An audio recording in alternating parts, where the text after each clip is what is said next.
सुप्रभात विद्यार्थियों। आज हम सब हिंदी पाठ्य पुस्तक से पाठ 14 लोकगीत निबंध का प्रश्नोत्तरों का समाधान करेंगे। तो निबंध से पहला प्रश्न है कि निबंध में लोकगीतों के किन पक्षों की चर्चा की गई है, बिंदुओं के रूप में उन्हें लिखो। उत्तर होगा कि प्रस्तुत निबंध में लोकगीतों का इतिहास, उनकी रचनात्मकता, जनमानस में लोकप्रियता, स्त्रियों का लोकगीतों में योगदान, उनके विभिन्न प्रकार, उनकी भाषा जैसे अनेक बिंदुओं पर चर्चा की गई है। दूसरा प्रश्न है कि हमारे यहाँ स्त्रियों के खास गीत कौन कौन से हैं। इसका उत्तर होगा कि हमारे यहाँ स्त्रियों के खास गीत सावन में गाए जाने वाले कजरी गीत, त्योहार, विवाह, जन्मोत्सव, प्रेमी प्रेमिका को छेड़ने वाले छेड़छाड़ भरे गीत, पनघट व नदियों के किनारे, खेतों में गाए जाने वाले आदि स्त्रियों के कुछ खास गीत हैं। तीसरा प्रश्न है, निबंध के आधार पर और अपने अनुभव के आधार पर यदि तुम्हें लोकगीत सुनने का मौका मिले है तो तुम लोकगीतों की कौन सी विशेषताएं बता सकते हो। उत्तर होगा कि लोकगीतों की अपनी कई विशेषताएं हैं।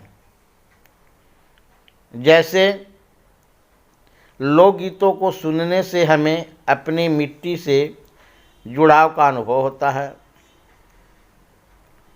लोकगीत हमें गाँव के जीवन से परिचित करवाते हैं। इनके साथ बजाए जाने वाले वाद्य यंत्र अत्यंत सरल होते हैं। इन गीतों से मन में उत्साह और उमंग का संचार होता है। इन गीतों को गाने के लिए किसी विशेष ज्ञान की आवश्यकता नहीं होती है। ये गीत सरल और सहज होते हैं। इनके रचनाकार स्त्री और पुरुष दोनों होते हैं। ये क्षेत्रीय या आम बोलचाल के भाषा में गाए जाते हैं। क्वेश्चन 4 है, पर सारे देश के अपने अपने विद्यापति हैं। इस वाक्य का क्या अर्थ है? पाठ पढ़कर मालूम करो और लिखो। कवि विद्यापति बहुत प्रसिद्ध कवि हैं। उन्हें मैथिल कोकिल भी कहा जाता है। आज भी विद्यापति के गीत पूरब में हमें सुनने के लिए मिलते हैं। पर सारे देश के अपने अपने विद्यापति हैं। इस वाक्य को लेखक का कहने का तात्पर्य यह है कि अपने अपने इलाके में जो लोग इस प्रकार के लोकगीतों की रचना करते हैं वे विद्यापति के समान हैं। क्वेश्चन नंबर 5, अनुमान और कल्पना से। क्या लोकगीत और नृत्य सिर्फ गांवों या कबीलों में ही गाए जाते हैं? कौन से लोकगीत हो सकते हैं, इस पर विचार करके लिखें। इसका उत्तर होगा कि लोकगीत और लोक नृत्य गांवों या कबीलों में ही प्रसिद्ध है, क्योंकि शहरी जीवन अति व्यस्त होता है। शहर में जगह की भी कमी पाई जाती है, परंतु कुछ खास अवसरों जैसे विवाह, त्योहार, धार्मिक अनुष्ठान आदि पर यहाँ पर भी लोग अपने अपने गांव से लोक कलाकार और लोक नर्तकों को बुलाते हैं। नेक्स्ट क्वेश्चन है, जैसे जैसे शहर फैल रहे हैं, गांव सिकुड़ रहे हैं, लोकगीतों पर उनका क्या असर पड़ रहा है? अपने आसपास के लोगों से बातचीत करके और अपने अनुभवों के आधार पर एक अनुच्छेद लिखें। उत्तर होगा, जब गांव की शहरीकरण से अछूते नहीं रह गए, सिनेमा, घर घर टेलीविज़न, मनोरंजन के सस्ते साधन उपलब्ध हो जाने के कारण भी अब लोकगीत कम होते जा रहे हैं। यहाँ तक कि शादी विवाह जैसे पवित्र अवसरों पर भी लोकगीत नहीं सुनाई देते हैं। अब लोग भी लोकगीतों की जगह फिल्मी गीत सुनना ज़्यादा पसंद करते हैं, जिनमें लोकगीतों की सरसता की जगह केवल शोर शराबा ही सुनाई देता है। कई बार शब्दों के माधुर्य की जगह फूहड़ शब्द का शोर ही सुनाई पड़ता है। अब कुछ हम भाषा की बात देखें तो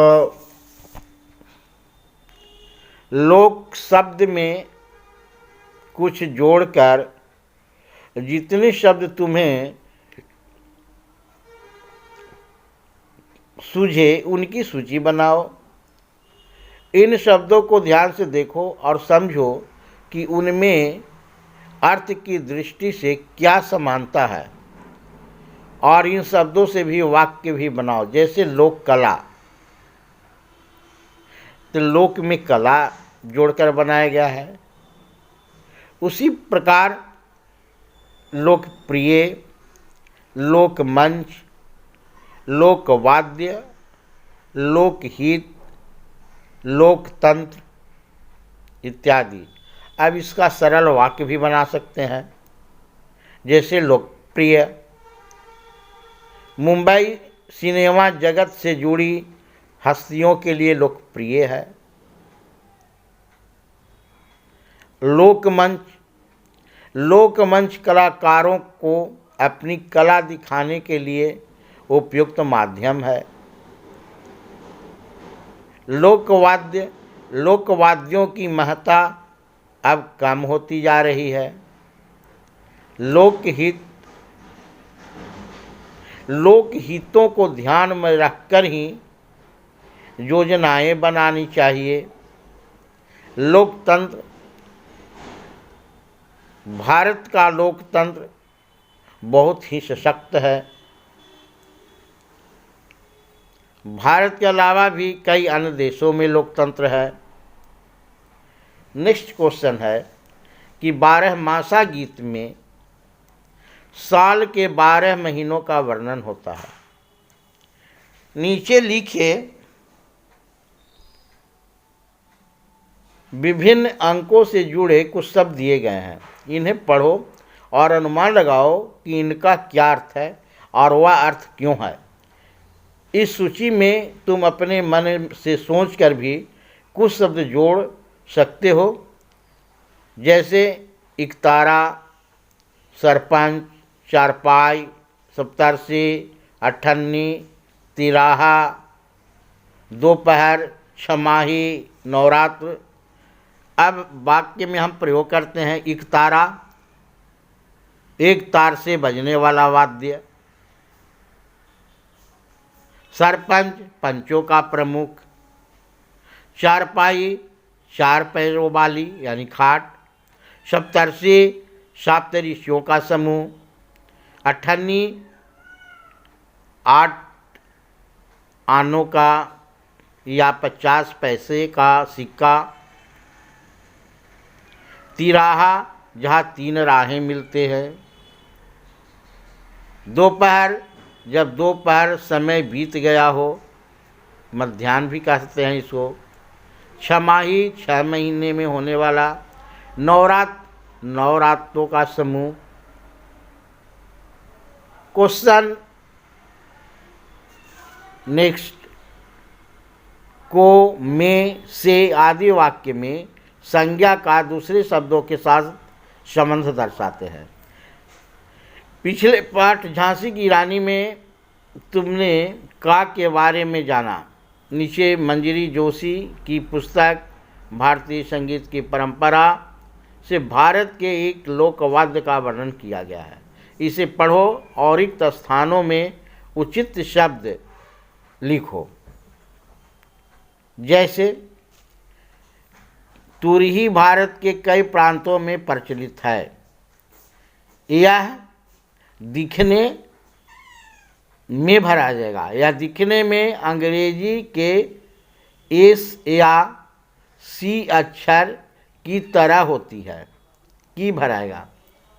भारत के विभिन्न प्रांतों में, यहाँ पर भारत के भरा जाएगा। पीतल या कांसे से बना, तो यहाँ से भरा जाएगा। वाद्य अलग अलग नामों से जाना जाता है, यहाँ से भरा गया। धातु की नली को घुमाकर यहाँ को भरा जाएगा। इस तरह आकार इस तरह दिया जाता है कि उसका एक सिर सकरा रहे और दूसरा सिर घंटी नुमा चौड़ा रहे। फूंक मारने पर, यहाँ पर भरा जाएगा। एक छोटी नली अलग से जोड़ी जाती है, तो से भरा गया। राजस्थान में भरा जाएगा। इसे बरगू कहते हैं। उत्तर प्रदेश, यहाँ भी में भरा जाएगा। यह तुरी और मध्य प्रदेश और गुजरात में भरा जाएगा। नरसिंहा के, यहाँ पर के भरा जाएगा, नाम से जानी जाती है। राजस्थान और गुजरात में इसे काकड़ सिंघी भी कहते हैं। तो यहाँ पर चिन्ह में, की, के, से, को, का, पर, से, में,